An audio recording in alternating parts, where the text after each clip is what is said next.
with the actual star in the movie. Hi, Leonard. Hi, Mary.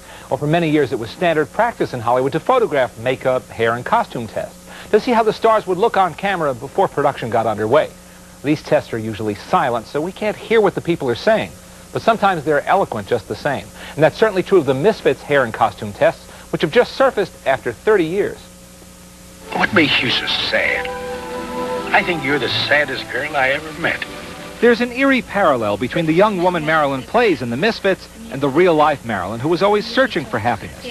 But watching these costume tests for the film, one gets a very different impression. That of an effervescent and beautiful woman who feels comfortable with herself and right at home in front of the camera. Trying out one hairdo, she exclaims happily, "Now this is my style." Most of these costumes and hairstyles were approved by all concerned and used in the finished film, as you can see. But little else about the picture went according to plan. Marilyn's personal makeup man, Alan Whitey Snyder, remembers the rigors of shooting in Nevada. She wasn't in good shape at all. And we went up there, and Misfits was a rugged show. It was 120 degrees, 110 degrees. I don't know if you've ever been around in summertime in Reno and out in the Salt Flats and the Carson City and those places. It's hot. And, of course, it took a toll. On top of that were personal pressures caused by Marilyn's deteriorating marriage to Arthur Miller, who'd written the film especially for her. By all accounts, not a happy production.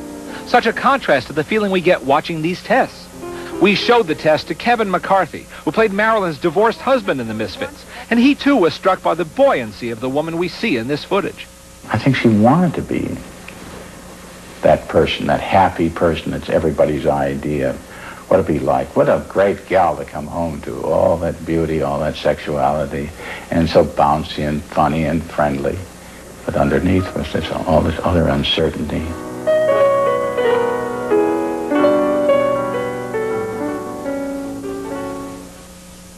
It's only one Marilyn Monroe, and those tests are fascinating to watch. 30 years, almost 30 years since her death, and yet there is something uniquely magnetic about that woman. I agree. Thank you, Leonard.